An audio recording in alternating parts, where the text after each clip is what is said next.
Proceeds to sickbay. The doctor should look at it as soon as possible. It is the way in which we propagate our species. Please demonstrate how this is accomplished. So, what's next? I don't know.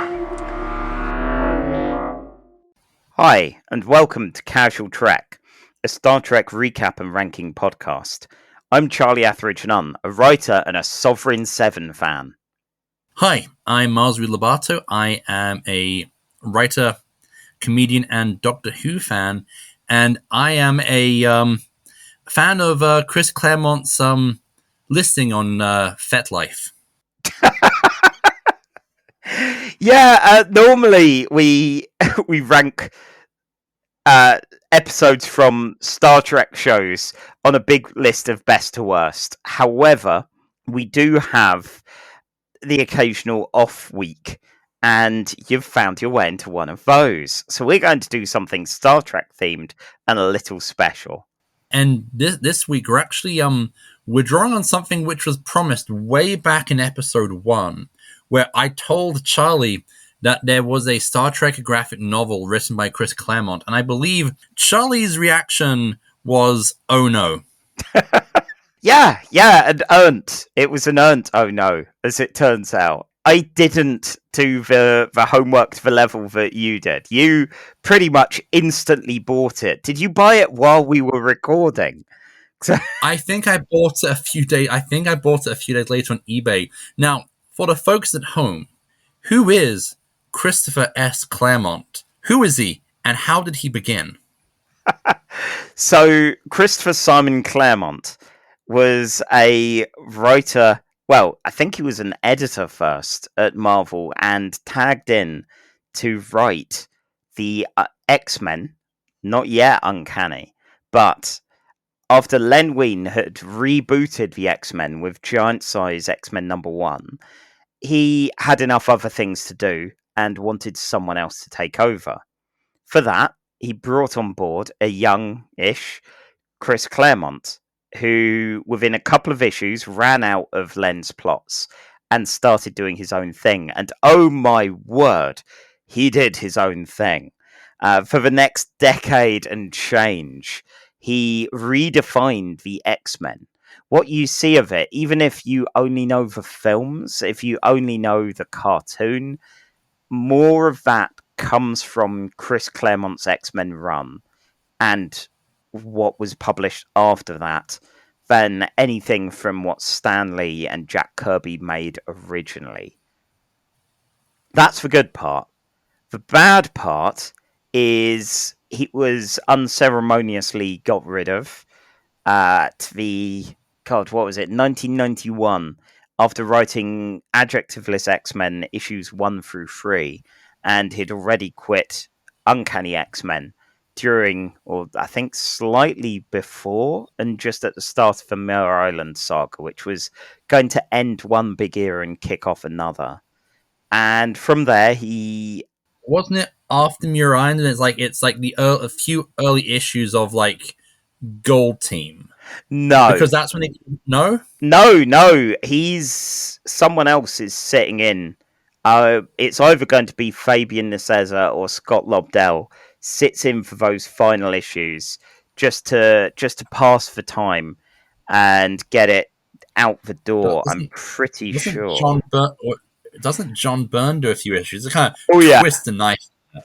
Yeah, he does. John Byrne takes over Uncanny X-Men.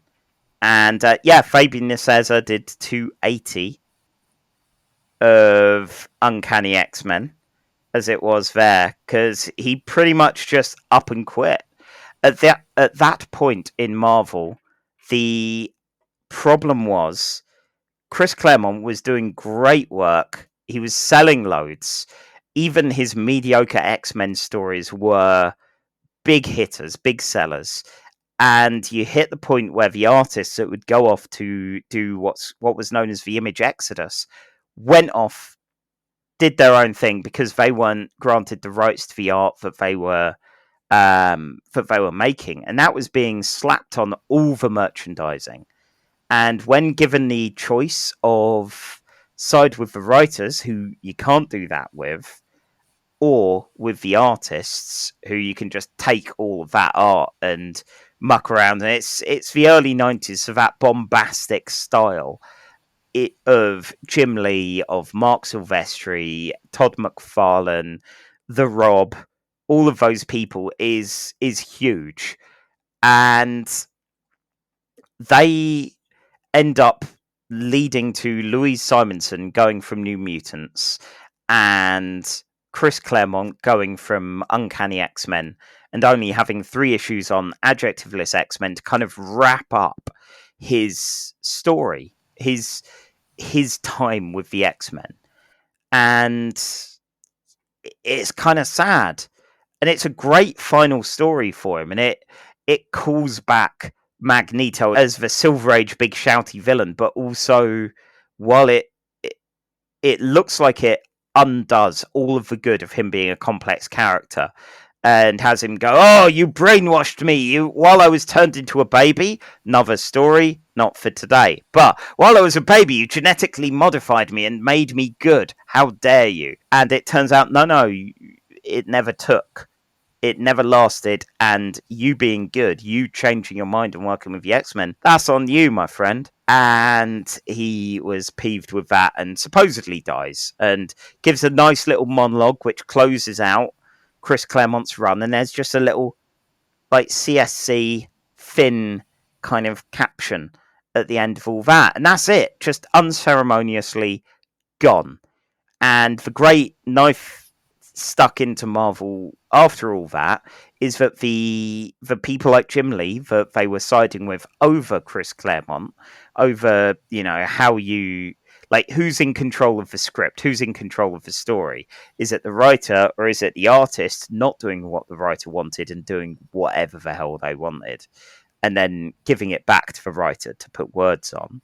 After siding with the artist fucked off about 6-8 months later, and that's where you start getting the Scott Lobdell times, the Fabian Nicieza times, and where X-Force becomes readable once Rob Liefeld is gone from it, and Fabian Nicieza is making it more of a New Mutants sequel. And yeah, Chris Claremont is, alas, cast aside, and where Louise Simonson goes on to make a legendary Superman run. Hell, she even gets to kill Superman. Chris floated around a bit. This came out the same year as Superman 75, the infamous Death of Superman issue. Yeah, and I like to think they're both thought of as equally legendary issues, you know, equally groundbreaking and popular with everyone, right? That's the case with what we're talking about, isn't it? That issue of Superman, speaking as a Superman fan, it's really good. Like, it's some of Dan Jurgens' best art. Every page is a splash page. Like, yes, we all know that Superman's going to come back in 2 to 3 years, but in terms of just going, yes, we know, but it sells it in a way that most big comic book deaths after this won't. Yeah. Comic book like deaths and stuff like this, it's very much, I feel like with comic book storytelling, there is a lot of what they call in wrestling terms kayfabe. Yeah, where you have to kind of buy in that, yes, this isn't real, but you have to buy into the operatic highs and lows of these characters. Yeah, it's why whenever anyone dies, someone inevitably going, "Oh, well, they'll be back any moment now." It's like, yeah, we all know. Yeah, we know. You're not surprising anyone. This isn't revolutionary thought. But do you feel something in the moment? Yeah. Does it move you? Does it entertain you? Then it's worth it. Like that, that issue where you have Superman fighting Doomsday, and you have Lois telling him, like, you should kill him, and Superman's like, no, I won't. I won't kill even someone as monstrous as Doomsday. I can't kill, but I would die to stop him. Yeah, and he does. And he does. Yeah, He gets better. Comic book sales kind of don't. Yeah, but that's the thing. It shows that line that he won't cross, and he doesn't. It's not a kind of, oh, you said you wouldn't kill. Well, you're gonna have to, and the writer's gonna force you to kill, Yeah. which is a cheap and shit and cowardly move. And yeah, it doesn't. Like, But yeah, and the art is some of the best Superman art, some of the best Dan Jurgens art. yeah, Like, I'm up and down on Dan and his artwork, but when he hits, he's really good. oh yeah. So But we're not here to talk about the death of Superman or Dan Jurgens or or Louise the state of Simonson. comics. Yeah. Oh man, I would read a Louise Simonson pen. Actually, I would read a Louise Simonson penned Star Trek comic. Oh, why isn't there one of those? Or a Walton Simonson penned and drawn Star Trek. Like Louise Simonson writing, Walter Simonson drawing. Yeah. That would be a great combination for a Star Trek comic circa 1992. Walt has apparently only illustrated one cover and 2 pin-ups. That is way too little. Do you know what he's drawn actual comics of which aren't Star Trek? Well, Star Wars. He did a lot of the Marvel Star Wars comics when they first owned the title, and he had a run on the post Empire, pre Jedi era of the Marvel Star Wars one. There's actually a pilot, an X-wing pilot, who looks like Walter. He has the beard. Nice. He also drew a bunch of the Marvel Battlestar Galactica, and this is kind of early Walt, so he's kind of looking like early Howard Chaykin. Yeah. Yeah, it's not quite full Walt at that point. He's not gone full Walter. Yeah, so Chris Claremont, to bring it back a bit, he floats around a bit, but he does some work for DC. I mentioned at the top of the podcast, he did Sovereign 7, which is the first thing I read of his that wasn't X-based. And it's a comic. It's very much a comic. I can't say that it's good, but it's very Claremont, and he'll do some bits and pieces. He'll return to the X-Men a couple of times, and it's generally diminishing returns each time.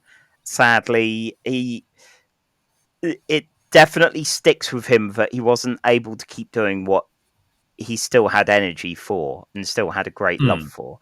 And I get that, but also, I mean, it's fascinating hearing him talk about what he would have done, and I'm kind of pleased that not all of it came to pass or was limited to things like his X-Men Forever series, which lasted 2 volumes of what I would have done, which wasn't great, but also can't have been what he would have done because he's purposefully avoiding stuff the 90s folks did. And, he's currently existing in a state of golden handcuffs with Marvel, so I'll trot him out once a year or so. And that's as close as you get to a retirement, I guess, for comics creators. So good for him. And that leads us to Debt of Honor, which I didn't realize existed until our first episode of the podcast, and must have been one of the earliest things that he did after leaving Marvel.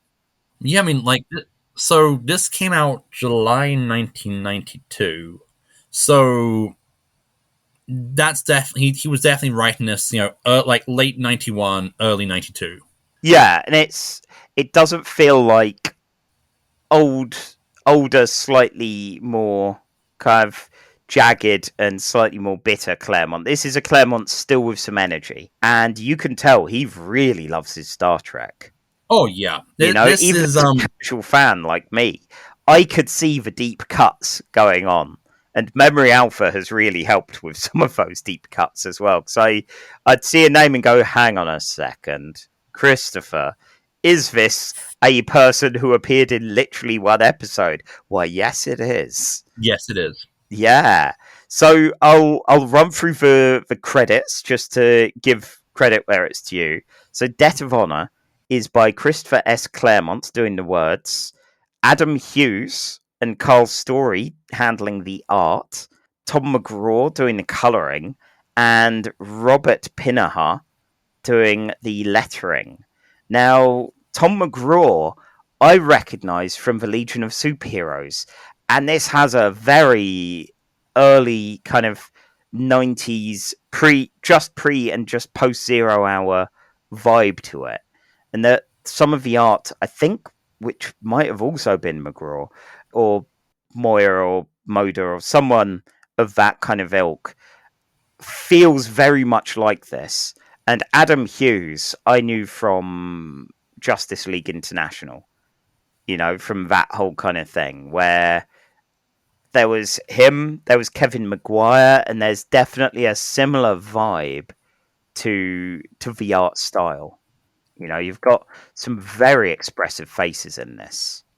Yeah, where Star Trek tie-in comics sometimes have I've dipped in and out, and where sometimes likenesses can be they're white, right?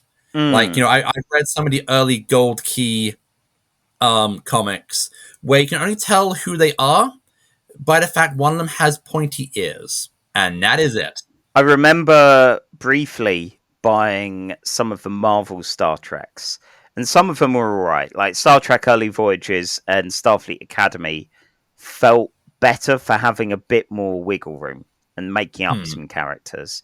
But the DS9 and Voyager ones, I'd never remember enjoying the art as much, because, none of it quite landed right, and there's a problem when you're trying to show a person who you've seen in live action.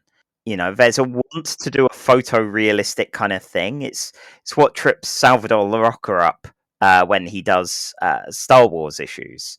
They look like it's a photo, and then you look like someone has moved that photo around, and oh my god, it's an abomination. It's definitely there is usually, and they have that the Marvel house style at the time. It's one of the things I love about the old 90s Dark Horse Star Wars comics, in which they're definitely getting some non-traditional artists.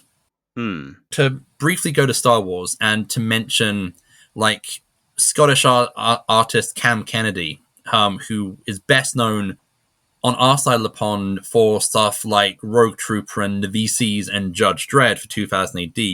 He brings a much more SF style to his Star Wars stuff, so while the likenesses don't always work, they definitely evoke how these universes feel, in terms that they feel more like European sci-fi comics than American superhero comics. I think always with a lot of these American, the Marvel and DC ones, they do feel more like they're superhero comics in a stuff, but trying to be more grounded. Yeah, I think I'd always much rather have a stylistic look than a photorealistic look. There were some brilliant adaptations of the X-Files. Years and years ago. Oh, I remember those. I was quite the X-File and Gillian Anderson fanatic. Understandable. I have jokingly said that Dana Scully in the X-Files may have set my type of for being incredibly intelligent and attractive Americans, and 10 years happily married in the States. Dana Scully kind of set me for life. I want to believe. With that, you get your Charlie Adlard X-File art. You got I forget who did the art. Was it just having a quick look here? John Van Fleet. That's it. And it looks. I have never liked Charlie Adler's art. It always felt for the early 90s, the X-Files comics, it never felt. It always felt a bit uncanny valley. Yeah, I mean he's an interesting grower with Walking Dead, which I've been rereading as of time of recording. And while by the end of the series, I start getting to the point of going, I can't remember any of these people's names. I'm just hoping they're drawn distinctively enough from the others. There's still enough expressiveness, and the thicker, bolder lines kind of help to make a look.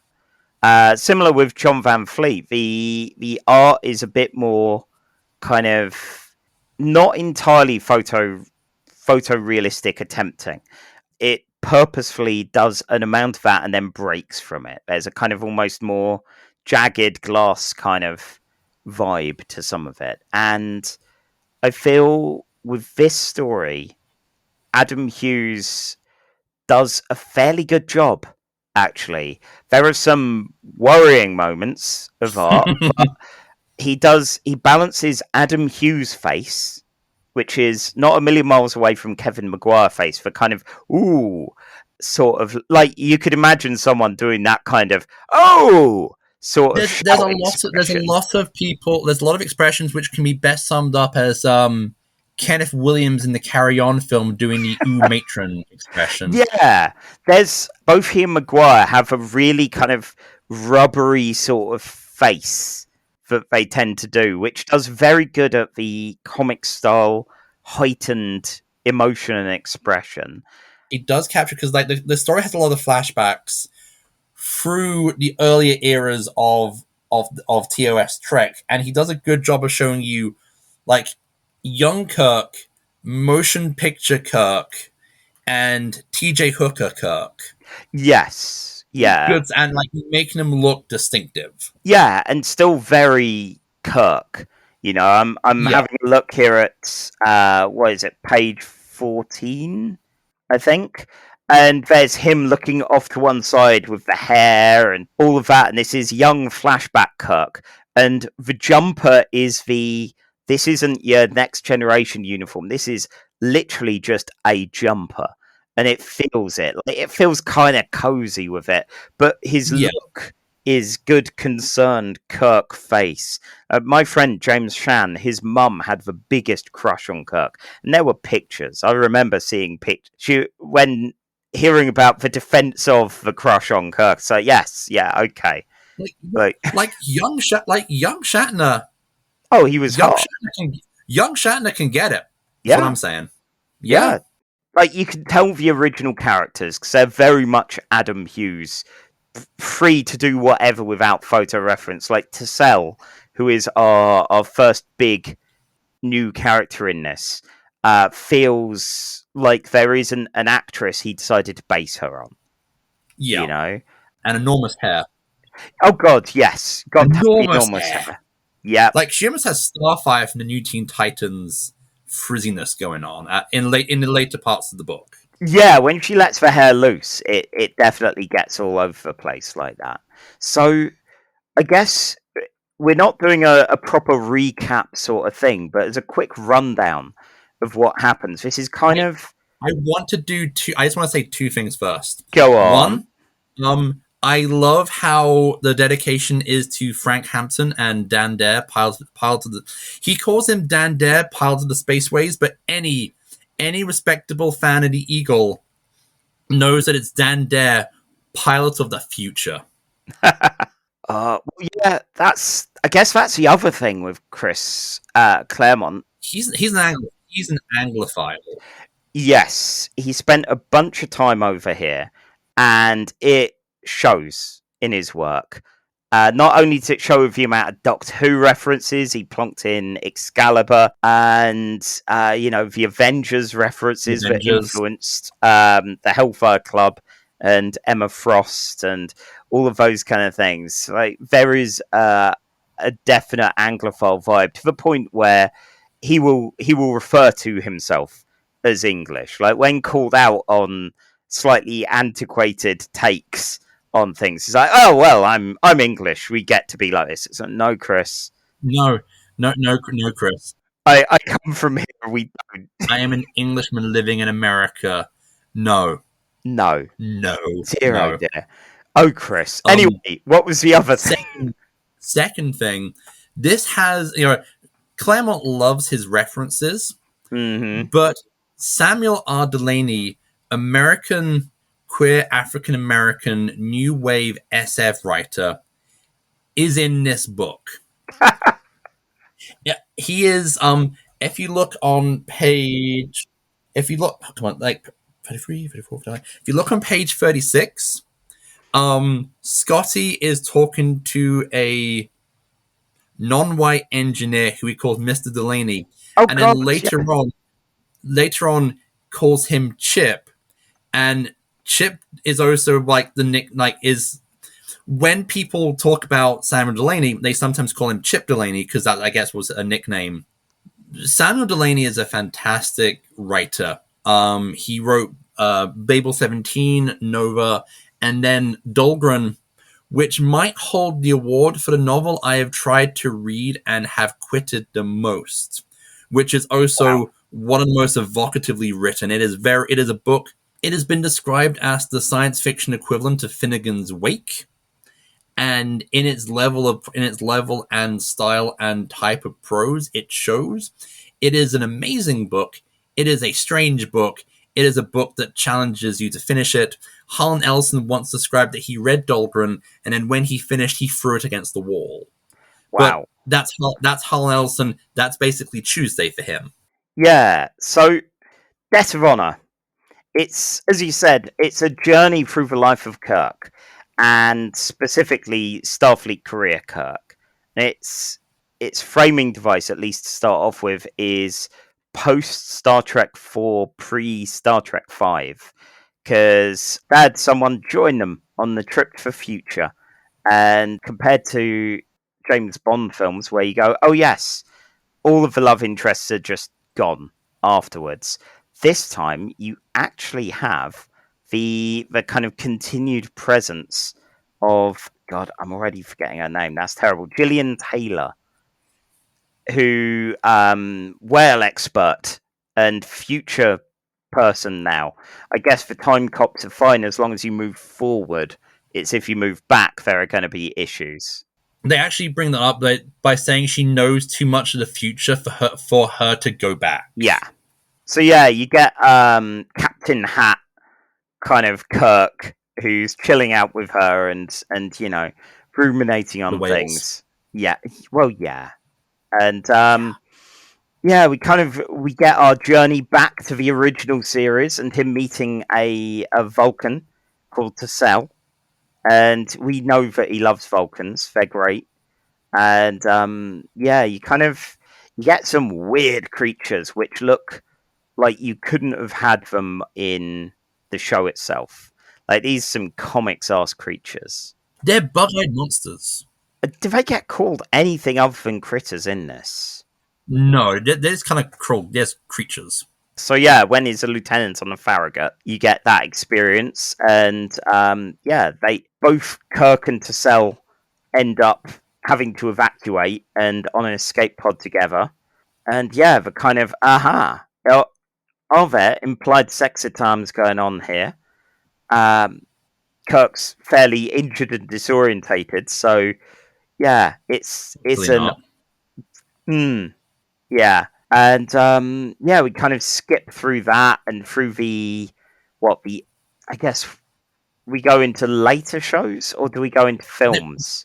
It goes to post Doomsday Machine TOS because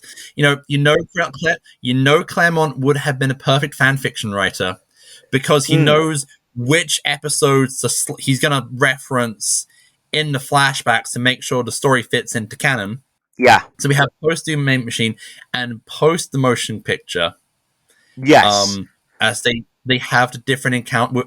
He has other encounters with Tassel and these bug-eye monsters who Kirk keeps telling the Federation about, and the Federation nah, no one's bothered with them. We're not paying attention despite all these times you've been right before, Kirk. This time we're gonna not pay attention. Look, dude, space is big. Really big. You know, it's huge. It's like, I mean, I'm putting my arms out as far as I can. It's bigger than that. I once fought a galaxy and it was this big. Oof, that's a good sized galaxy. So yeah, unfortunately, no one really deals with it for a while until it starts getting to the point where you got to have like Romulans and Klingons also dealing with this, and it's fascinating seeing that at this point in the history. I'm really surprised that they've never done a big. It takes us until like a comic in 1992 to do a big. The Federation, Kirk has to team up with his two most hated enemies for the greater. You'd think they would have done it. You think they would have done a movie. Yeah. with this plot. And yeah, you get like a bunch of folks around here. Like, when the Farragut stuff goes on, people get lost during there, including someone called Diane Morwood, who, looking at Memory Alpha, they're named for Diane Duane and Peter Morwood.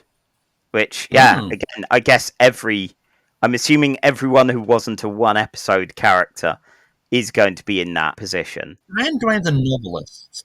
Yeah. Yeah. Yeah. Yeah, God, I have some alternative role-playing game novels written by her, which were surprisingly good, actually, despite being RPG tie-ins. And I've had some real mixed times with those. You know, the Forgotten Realms novelizations are what put me off of fantasy fiction for a long time.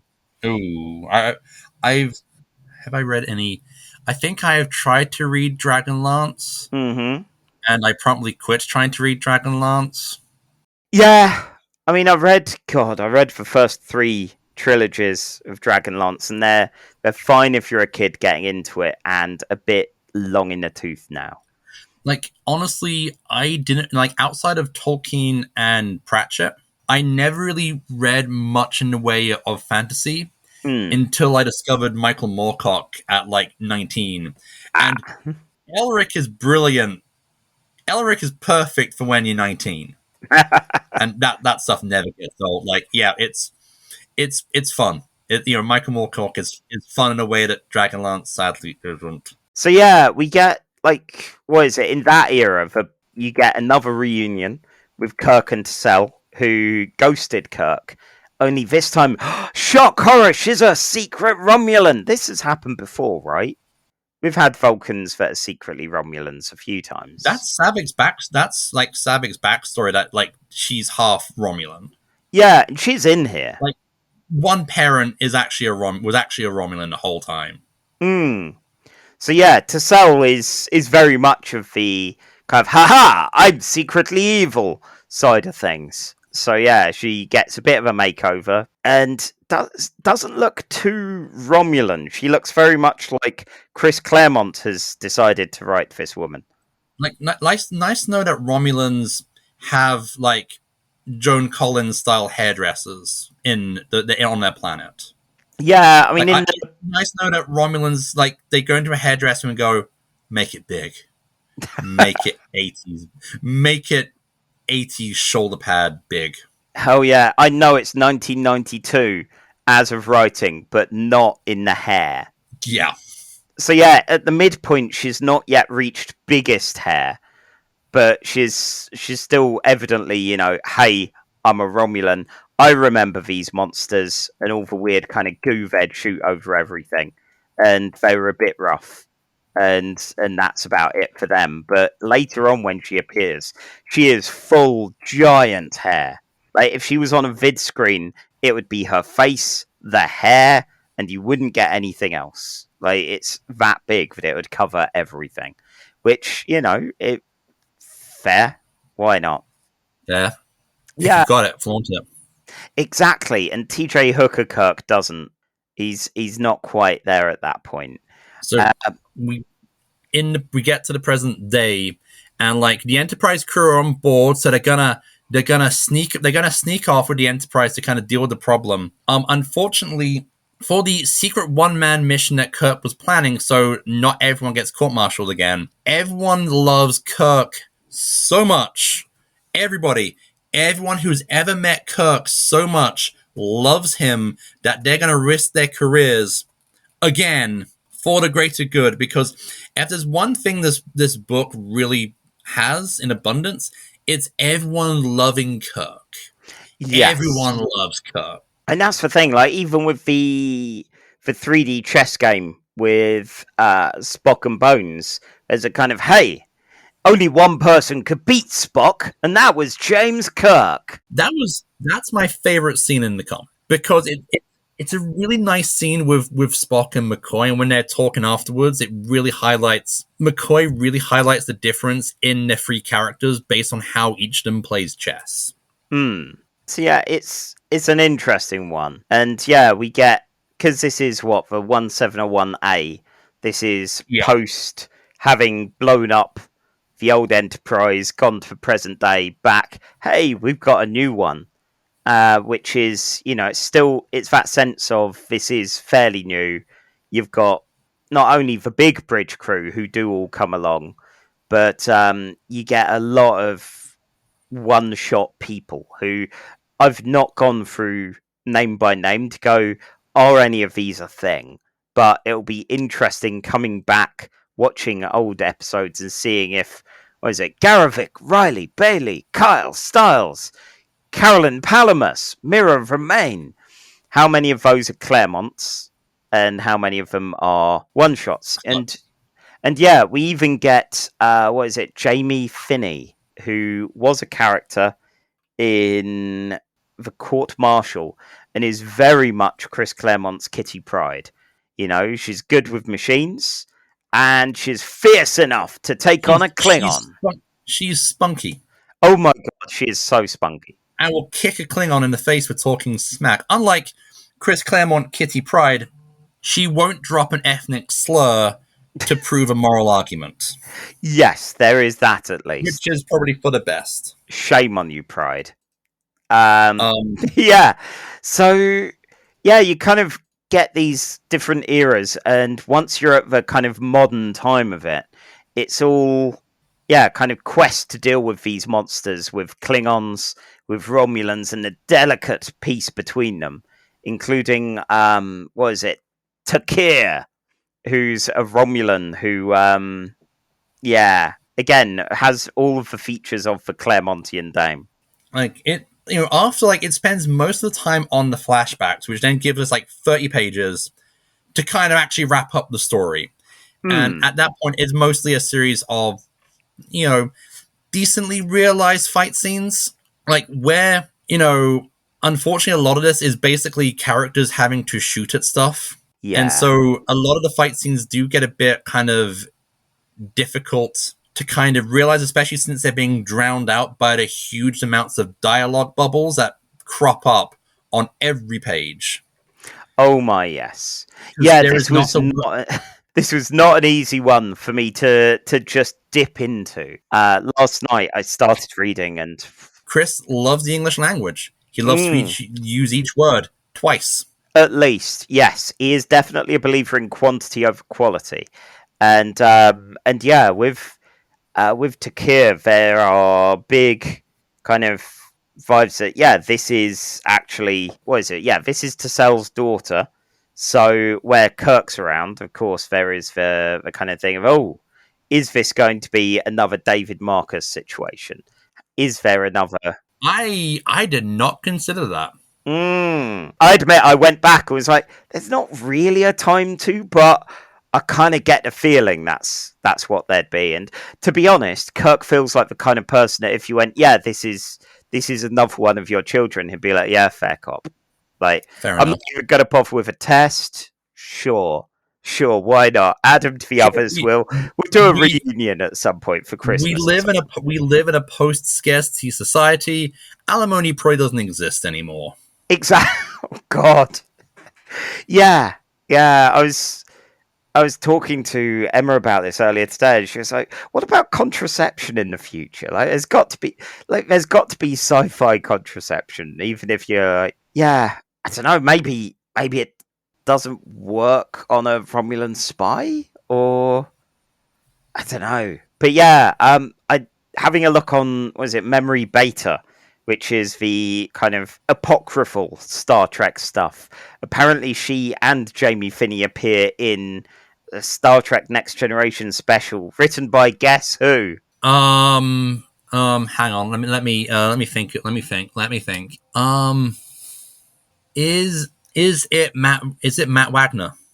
Weirdly, no. It's Christopher S Claremont. Oh, wow. Who decided to bring I'm shocked. The younger. Am I deceiving? Kind of sneaky and evil female character from this, and the Kitty Pryde stand-in, both together in the same story. I assume they weren't really used after that. Yeah, you've got her not getting on with anyone on the end.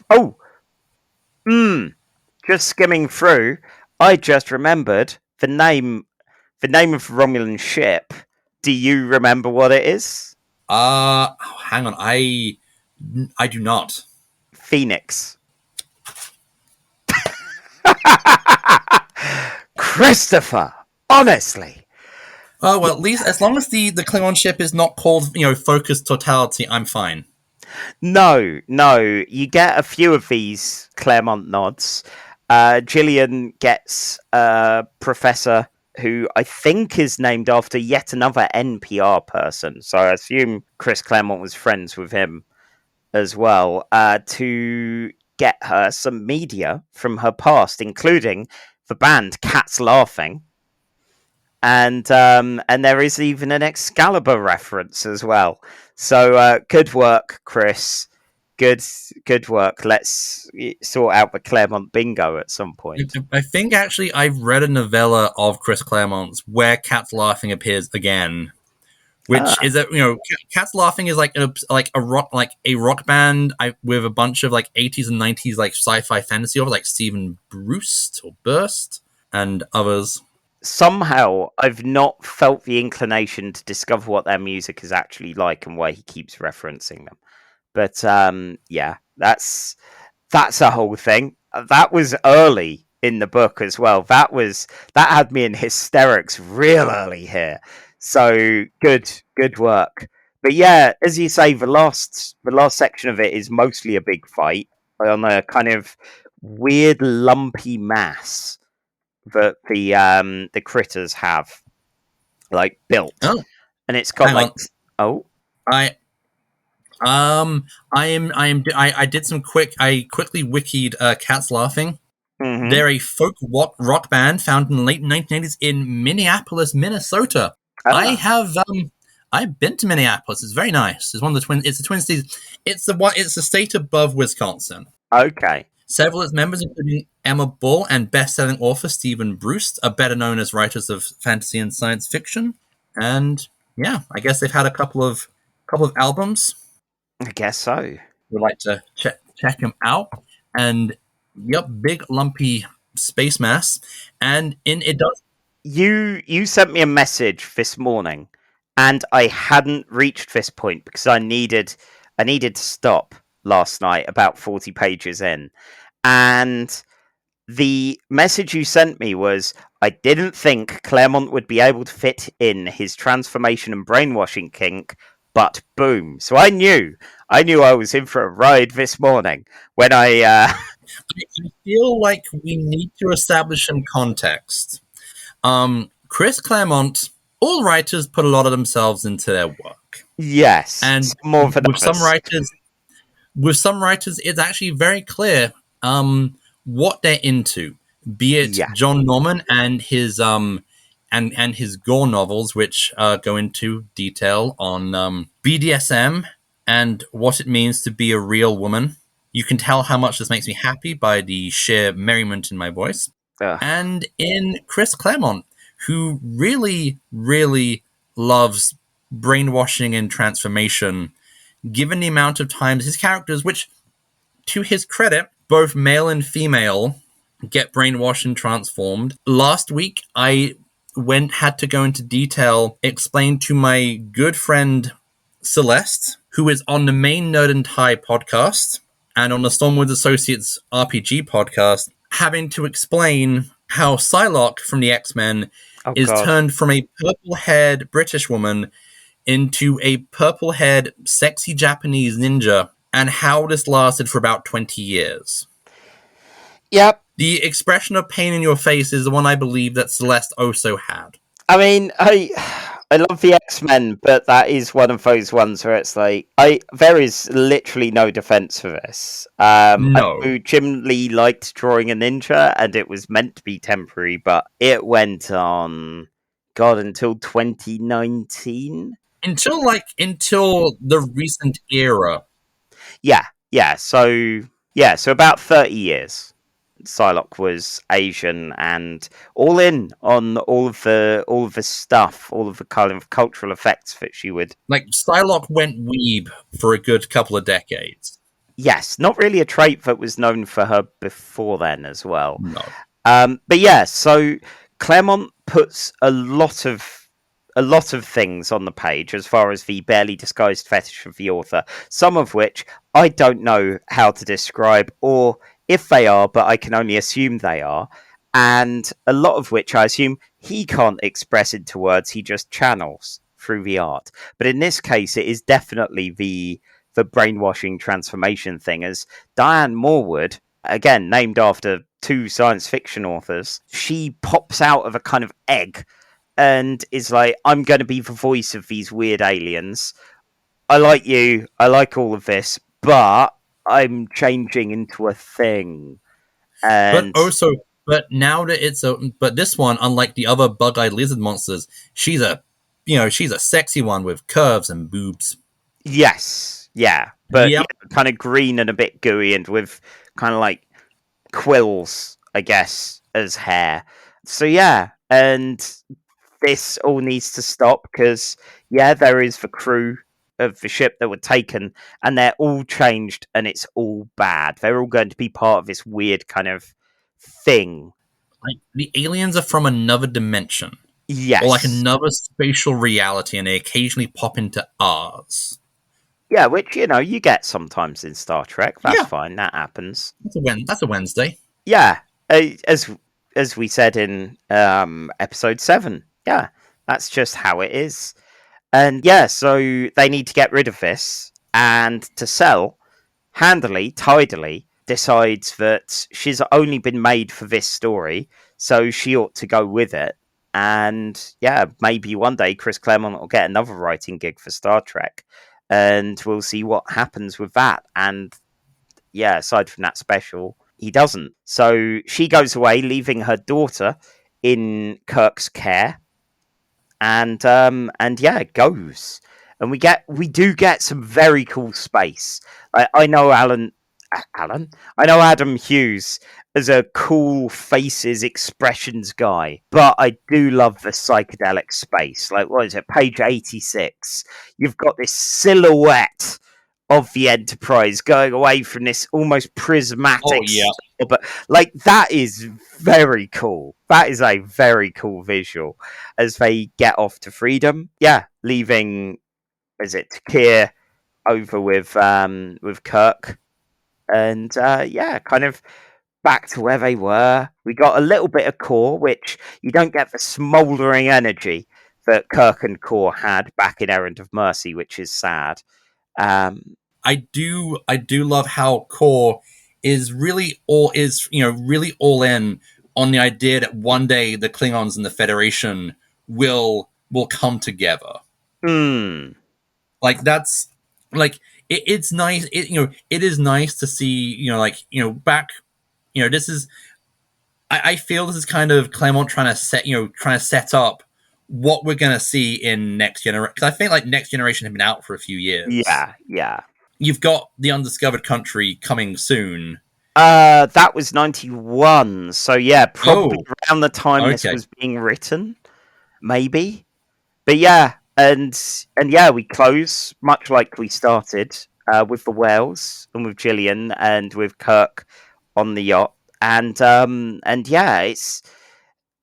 it's a fairly nice close, although it does have the end and the beginning.